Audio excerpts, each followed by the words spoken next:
Hello, guys. Welcome to another exciting episode on Pious Football, where I bring you the latest in transfer news. We talk about a tactical analysis of games. We discuss pertinent issues around football that you don't hear on mainstream European media. Now, let me just go right in and start my weekend stories for tonight from the camp of Manchester United. You remember that.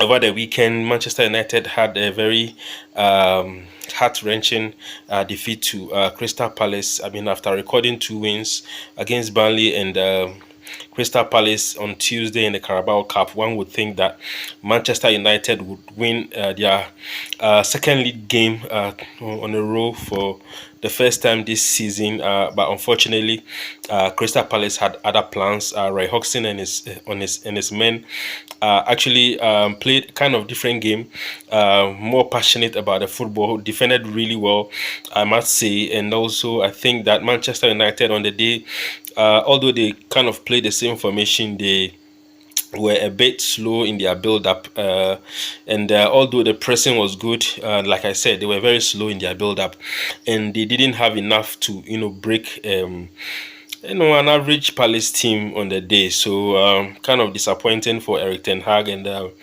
Old Trafford faithful, who booed the team at halftime. Sorry, at the end of the game, there were boos at the stadium. Eric Teng Hag said in his press post match analysis that he understood the boos. Because everyone expects that Manchester United will win a game against Crystal Palace at Old Trafford, but unfortunately, I think this season has been very difficult for Manchester United overall. It's been a difficult season, and that has led to what I'm about to say. A lot of people reacting differently to the loss at Old Trafford against Crystal Palace. There are those who are saying that the team is disjointed, and Eric Ten Hag needs to be sacked because he's not good enough. There are those who are blaming the Glazers. There are those who are saying that it's the Glazers and Eric Ten Hag. There are those who are blaming the players, that the players are not good enough, or maybe the players are not dedicated and passionate enough. Now, aside all these issues going on, there are a lot of misconceptions that are going around Manchester United and Eric Ten Hag right now that I think that needs addressing. Modern football is based on very short fuse fans. Supporters of clubs are these days on very short fuse. It's kind of difficult to reason with fans who are expecting their team to win after spending millions and millions of pounds on transfers. So I mean, I understand the situation with Manchester United fans and how they are feeling right now. But I think that the current terrain is not really helped by the fact that journalists, and I mean sports journalists, are themselves not helping the situation at all. They are supposed to be those who are informing the teams, informing the supporters, the fans, I mean, and then also educating the fans about the ins and outs of what it means to be a footballer and bring results, ins and outs of football in general, tactics and game plays and stuff. Now, I'm not making excuses for Manchester United right now. Mind you, I'm one of those critics of managers at Old Trafford for some time now. But I think that for the first time in a while, the loss against Crystal Palace is not really something that is going to bother me at all. And I'm making this editorial to, appeal to fans who are enraged about the results and are attacking Eric Ten Hag, that you guys need to take a chill pill. You need to relax, and let's look at the situation in a more holistic manner. and not be emotional and say that Eric Teng Hag is not good enough. I mean, we've heard this thing several times. We do very well when a manager comes in, and then in the second season it goes bust, and then we sack the manager and we bring a new manager on board. It hasn't really helped us at all as a team. So I am calling for calm. I am calling for people to be more reserved in their criticism of the manager, and let's look at the situation in a constructive manner. Okay, now I want to address the first misconception out there, that Eric Ten Hag is not a good manager. Now that is just plain out emotional. It's actually very naive at this point to be saying that Eric Ten Hag is not a good manager. Everyone knows Eric Ten Hag is a good manager. He was signed, at this point in time, where Manchester United is having this difficult spell because of his coaching abilities, his ability to manage the dressing room. Okay, now that leads me to the second reason why he was, signed for Manchester United. And many of you don't know this, and I don't blame you. You are supposed to be informed by journalists, sports journalists, reporting about some of these things. That one of the reasons why Eric Ten Hag was signed by Manchester United at the expense of Mauricio Pochettino was that they want him to change the toxic culture at Old Trafford. Now, they modeled his ability to turn things around at Ajax as one of the reasons why they feel that he is the man to finally turn the culture of Old Trafford around, post Fergie era. Okay, now if you compare the situation of Ajax before Eric Ten Hag took over, it was kind of a bit similar to Manchester United, except that United is a bit more colossal club, and hence, of course, it presents a more colossal challenge. But he's dealt with that kind of situation before, a situation of mediocrity, a situation where players feel entitled, players feel that they own the club, or they can get a manager sacked, and that is kind of been the situation with Ajax proud to Eric Ten Hag being, giving the reins at the Amsterdam Arena. Okay, so if you join the two, situations, then it shows that his job at Manchester United is more than just winning games. Okay, his job is more changing the way things are done at Old Trafford. Mind you, remember during his interview for the job at Manchester United, he actually reprimanded John Metto. He reprimanded the team management, how the team has been managed for some time. It is said that John Metto and Richard Arnold were actually very shocked by, the fact that Eric Ten Hag was reprimanding them of how they were managing the team when it was an interview. I mean, they were interviewing someone who was reprimanding them of their mismanagement. They were shocked, but they were also impressed by his boldness, his ideas of how to turn the fortunes of the club around, and that is why they signed him at the expense of Mauricio Pochettino, who was someone that was interviewed for the job and actually thought that he was going to get the job. Okay, mind you that Eric Ten Hag met Pochettino in the Champions League semi-final, and Pochettino had one over him. I mean, he qualified at the expense of Ajax, that wonderful Ajax team, that surprised the whole of Europe by beating Real Madrid and Juventus. It was a fantastic Ajax team that, Eric Ten Hag built. And that kind of gave him the name, but he already had the reputation long before, that semi-final with Pochettino. And so back to what I'm talking about, that anybody who knows Eric Ten Hag would not say in the slightest, that he is not a good manager. Okay, Eric Ten Hag is a brilliant, fantastic manager. Mind you, he first appeared in the public sphere in terms of football management at the age of 13 years. Okay, he's more like a coaching prodigy, if you ask me. He at the age of 13 years, he was interviewed by an Amsterdam-based TV station, where he appeared on a program with the legend Johan Cruyff. Okay, Johan Cruyff was, I think, was when he was doing a workshop with football management at with kids at the Amsterdam Arena with Ajax. Mind you, he's an Ajax legend, legend of the club, and this kid was there, smart 13-year-old kid, and he was actually discussing team management with this legend. And this 13-year-old turns out to be Eric Ten Hag. I mean, he was very confident about what he was talking about, and he was talking about how to manage young players getting into the team from the academy, to the under 18s right through to under 23s to the first team. The progression of talent from the academy to the first team. How do you manage this young talents? Mind you, Ajax is noted for bringing in young players, much like how Manchester United is noted for bringing in young players into the team. So he really did very well in that interview, and that kind of catapulted him to set the stage for him to enter into football management. Now, okay, so he's managed a couple of teams in the Netherlands for several years now. He's managed Go Ahead Eagles.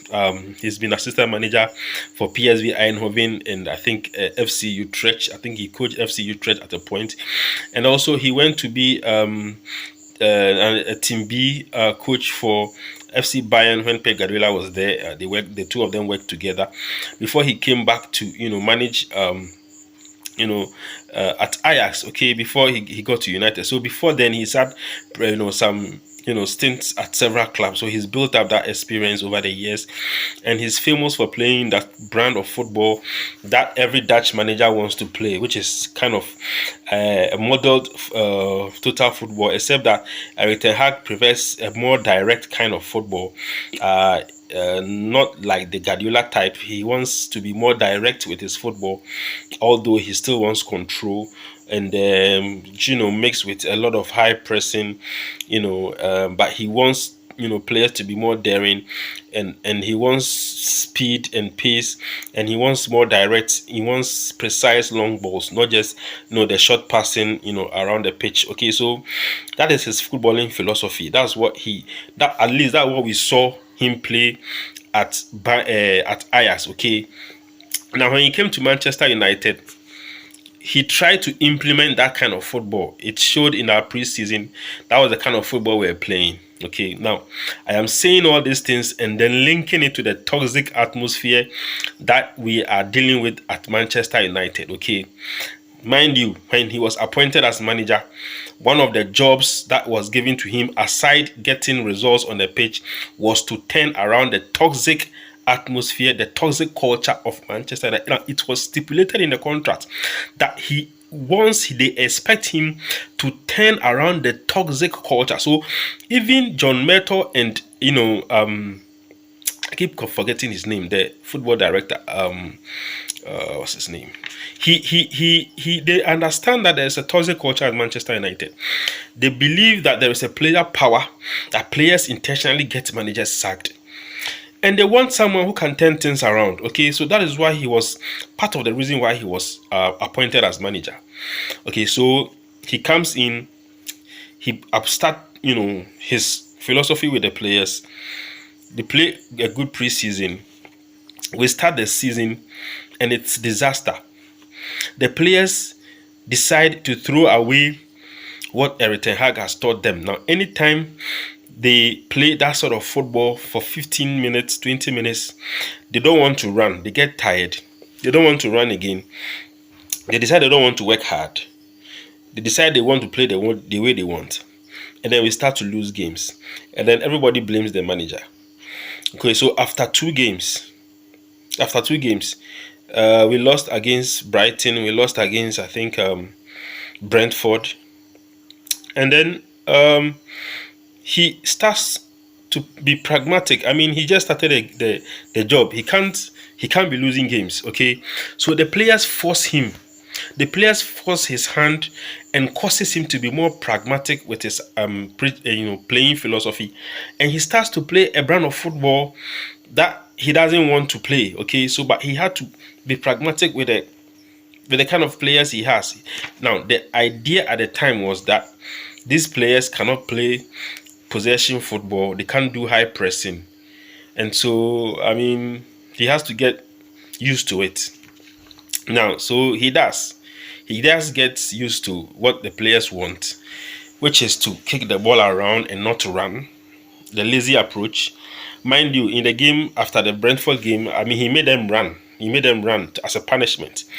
But it still didn't do enough to convince them to play what he wants to implement. So we played a brand of football last season as Manchester United. That isn't Eric Teng Hag's philosophy. Okay, now the issue with Cristiano Ronaldo, and I'm addressing this issue for the last time because anytime we lose, you see some comments about Ronaldo. I mean, the manager sacking Ronaldo, and this also is linked to the idea that Eric Ten Hag cannot manage top players, which is absurd. Manchester United is littered with top players: Lisandro Martinez, Rafael Varane, Bruno Fernandes, Casemiro. Top players. Okay, so I mean, the idea that Gea Sancho is a top player and so Eric Teng Hag doesn't want can't manage his ego is actually really neither here nor there.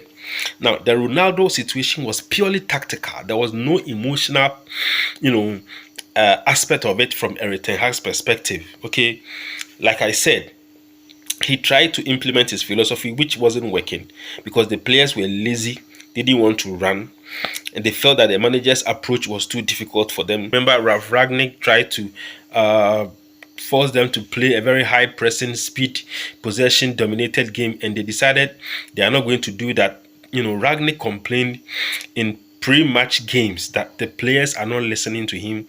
They are not trying to implement what they are not obeying his instructions on how he wants them to play. And people blamed Ragnick. People said Ragnick was not a good manager. No, the players were just stubborn. They were not trying to hear what the manager was telling them. They were not trying to do what the manager was telling them.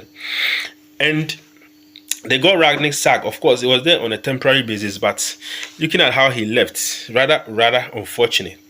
Now, mind you, Ronaldo was there. Ronaldo was there when the Ragnick meltdown occurred. Now, the season started. We bring in Eric Ten Hag and Ronaldo in his second season. And what happened? We played Ronaldo in a couple of games. He did well. But the manager felt that he needed to he was trying to implement that style of play all over again. Okay, so after a comfortable run of games where he thought that okay, the results were stabilized, the fans are okay with how we are playing now the pressure is off his back a bit, so maybe he will try again and reintegrate that sort of philosophy into the team. Okay, he wants to reintegrate that type of playing philosophy all over again. So we tried to do this, it didn't work, so let's try another time, let's see what happens. Okay, and so we tried to implement that sort of high pressing, high tempo, possession based football to control teams and opponents, dominate teams and opponents. And he realizes that for this thing to work, the defense must start from the strikers. The forward players must start pressing really high and running after the ball and making sure they close the spaces down so that the opponent doesn't work the ball up the pitch towards the United goal. So the midfielders and the forward players must press really high. If you don't press well, they expose the defensive midfielder because then he is left exposed because you are supposed to run and press high. When you run and you don't press well and they beat the press, that the whole midfield is left emptied and the defensive midfielder is left to deal with the situation, which is untenable. So that is what happened. Ronaldo wasn't really able to press well, not because he didn't want to, but because honestly Ronaldo's age was not helping. He couldn't be running around the way that Eric Ten Hag wants his strikers to run around. The forward players, Rashford didn't want to run, Sancho didn't want to run. So I mean, Bruno would kind of relapse when things is not going his way. And everything was exposed. Fred was exposed in midfield, and we started to lose games again. So, Ten Hag thought, hey, I'm not going to play Ronaldo in this situation because he cannot deal with the pace of the game the way I want my striker to press. He can't deal with it. Tactically, it is not possible for Ronaldo to play in this system. So I'm going to put him on the bench and bring Anthony Martial. Martial is not your typical pressing monster, but at least he can run more than Ronaldo if he wants to, right? Now, as to whether this, bringing Martial was a good decision or not, it was a tactical decision that the manager made. Okay. Now, Ronaldo became emotional about it. He felt that he's too big to be left on the bench, especially when he doesn't see any better option to him. That was what he thought from his perspective, and he interpreted that as being that the manager doesn't like him, which is kind of really strange for a professional player. If you are in the dressing room and the tactics are read, and how you want how the manager wants you to play is shown to you, and you think that you can't play in that position, then obviously the manager is going to put you on the bench. But he took it in a very bad way, and then he reacted emotionally to it. The fallout of it, we already know. Now, anytime we lose, you hear the Ronaldo guys, making assertions to the fact that Ronaldo, Ten Hag, got Ronaldo out of the team, and now he's suffering. But Ronaldo cannot help Manchester United under Eric Teng Hag because he cannot play the system. Now, David De Gea, he cannot play the system. He wants a goalkeeper who can pass from the back. The Spanish national team wants a goalkeeper who can pass from the back. And that is why David De Gea was ousted from the team. Okay, it was not anything that has nothing to do with ego. It has nothing to do with Ten Hag, suffering or having difficulties managing top names. It has nothing to do with that. It's just purely tactics. A player cannot fit the system, he has to leave. It's as simple as that. I don't know why people are all getting all worked up about Ronaldo leaving, about the Gea leaving. It is tactics. It's a philosophy. If you cannot play that philosophy, you should be out. And that is what happened. It's as simple as that. Now, if you want to test the decision of Eric Ten Hag, whether it was right or wrong, let's ask ourselves. When Ronaldo left Manchester United, when he said he wanted to leave, and he was, before the summer, before he left, I'm not talking about all the stories about whether he was ill or not, and whether his daughter was ill. That is not relevant right now. What I'm talking about is when it was clear that he wanted to leave, and he did leave, which European club was waiting to sign Ronaldo?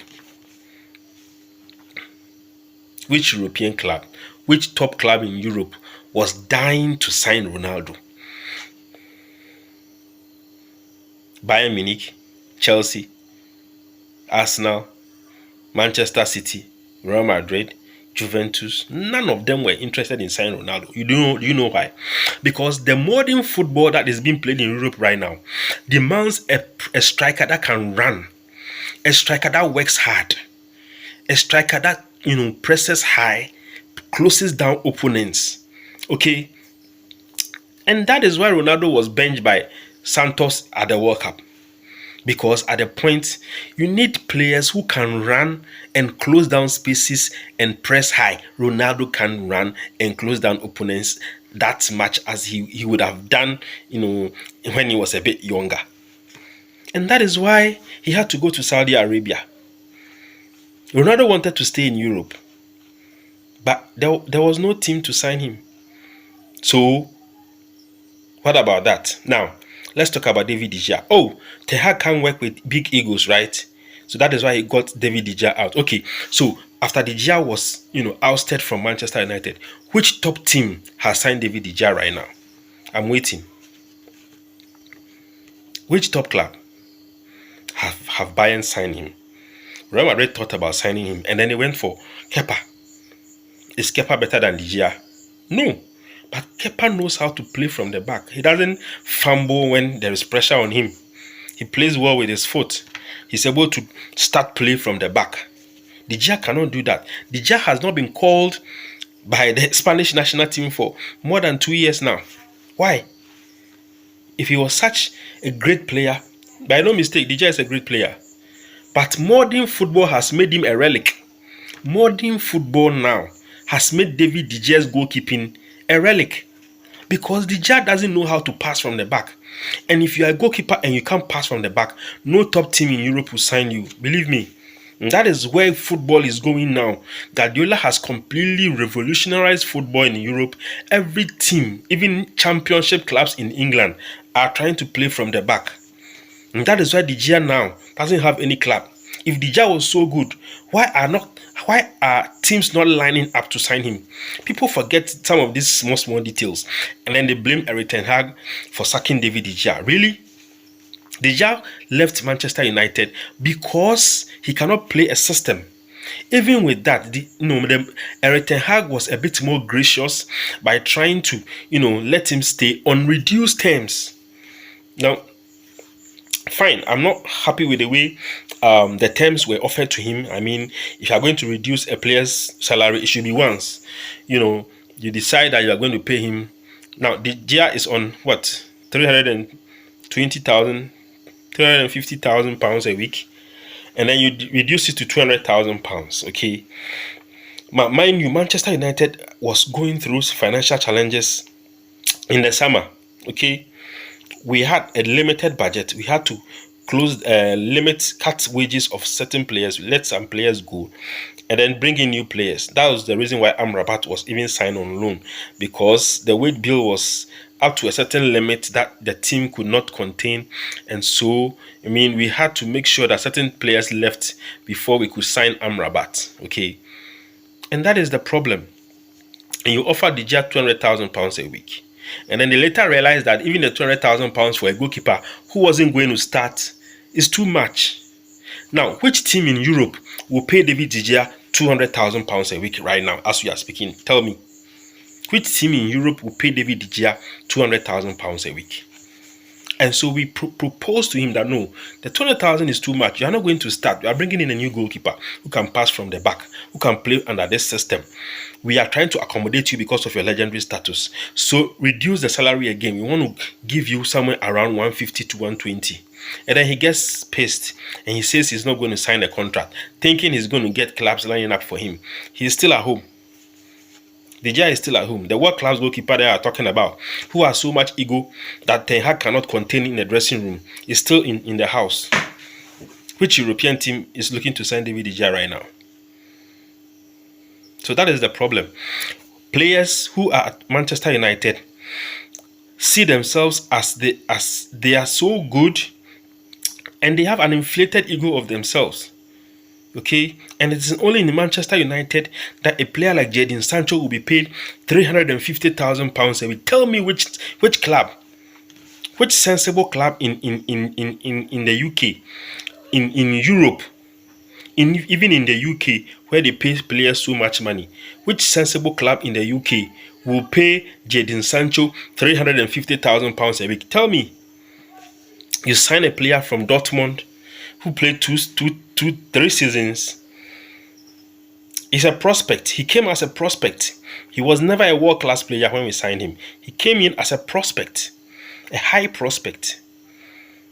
And he was supposed to have turned his career around by mind you, he was having problems with Dortmund.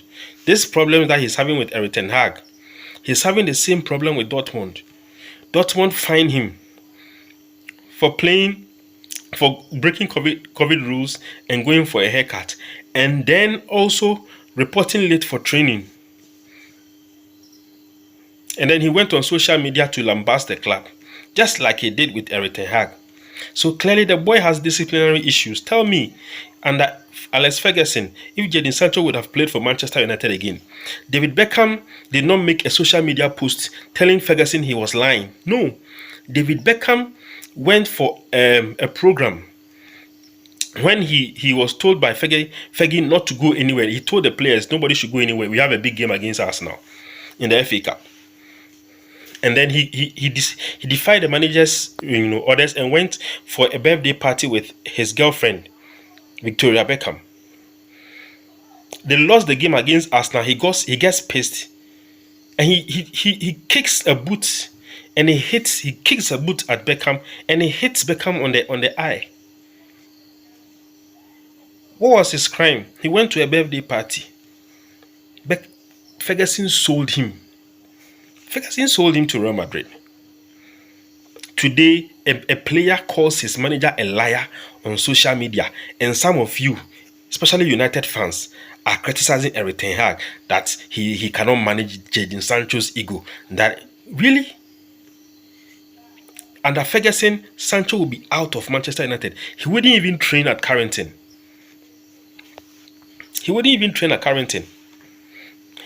Cristiano Ronaldo, manager puts you on the bench. You are a professional player. You are put on the bench. He tells you to go and warm up. He doesn't call you to come and play. And then because he doesn't call you to come and play, you are angry that he called you to warm up but you don't play. And then you walk out on the team and you go to the dressing room and you just drive off.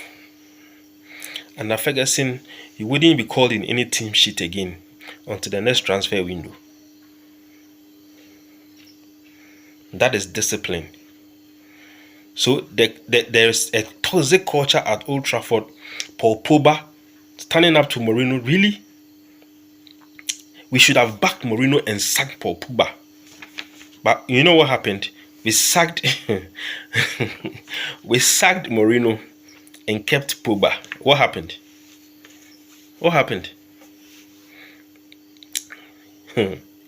So clearly there is player power at Manchester United. These players leak information to certain journalists, especially from the Sun and the Athletic. They leak information to them about the insides at Old Trafford. And then they put pressure on the manager and they get him sacked. That has been the culture post-Fergie. So right now, that is what Eric Teng Hag is dealing with. Much like how Ferguson had to deal with the drinking culture at Old Trafford in the 80s when he took on the job. The players were drunks. The players were drunkards. So he had to deal with a drinking attitude and get results on the pitch. Right now, we are dealing with the same situation.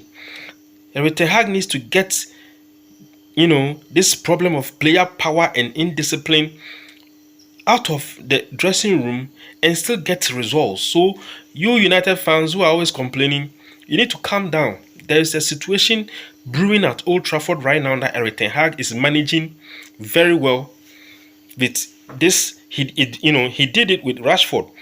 He put Rashford on the bench after he was late for a team meeting. Garnacho was late during team meetings in our tour last season. That is why many of us didn't see Garnacho last season really well. At the beginning of the season, he wasn't playing. Why? Because he was being late for training when we went to preseason in Asia.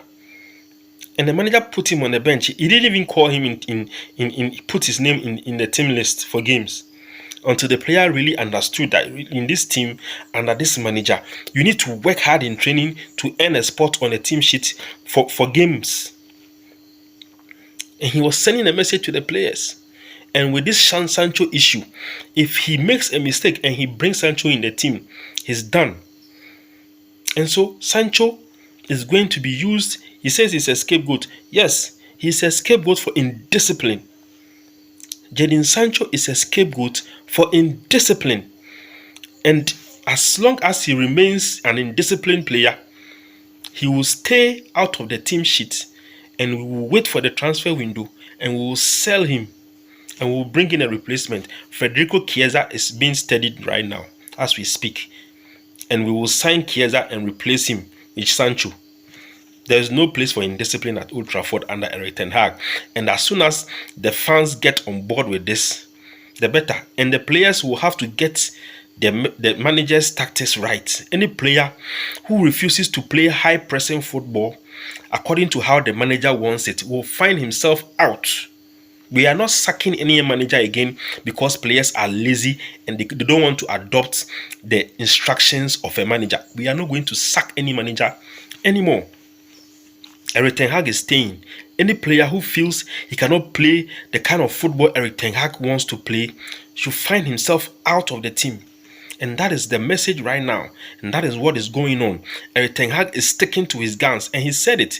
United fans don't listen to the manager when he's talking. He said it that unless they adopt his principles, we will continue to leak in goals. He said it before the Burnley game. He said it. That he has told the players, look, I am not going to accommodate your kind of laziness anymore and change my tactics because you don't want to run. I'm not going to do that. I'm going to play my tactics. You better get on board or we will continue to lose until you get on board. I'm not going to be sacked. He's not going to be sacked. They know what is happening. John Meto and the manager, the director, they know what is happening. They know what is happening. And so that is the story right now. That is the inside story at Manchester United. So it is absolutely a lie. It is a lie that Eric Ten Hag is not a good manager. It is an emotional thought. It is also a lie that Eric Ten Hag cannot deal with egos. It's not true. Eric Ten Hag has worked with top players all his life. He's managed top players. And there are many top players at Manchester United right now who are doing very well under Eric Ten Hag. Casemiro, Rafael Varane, what do you call him? Bruno Fernandes. They are all top players. Right? And they are all doing well. Eriksen. Yeah. So it's not true. So the results will come when the players decide that they will run, that they will press high, that they will obey team tactics. The results will come. Until then, we will still continue to struggle. And no informed United fan will blame the manager for this. The players will have to get with the program. The players will have to get with the program. I had other stories to talk about, but I had to exhaust this matter once and for all. So thank you very much for staying with me on Pious Football. It's been nice. Don't forget to like and subscribe to my channel, Pious Football. And I'd like to see your comment on everything that I have said. Thank you very much for staying with me. Bye.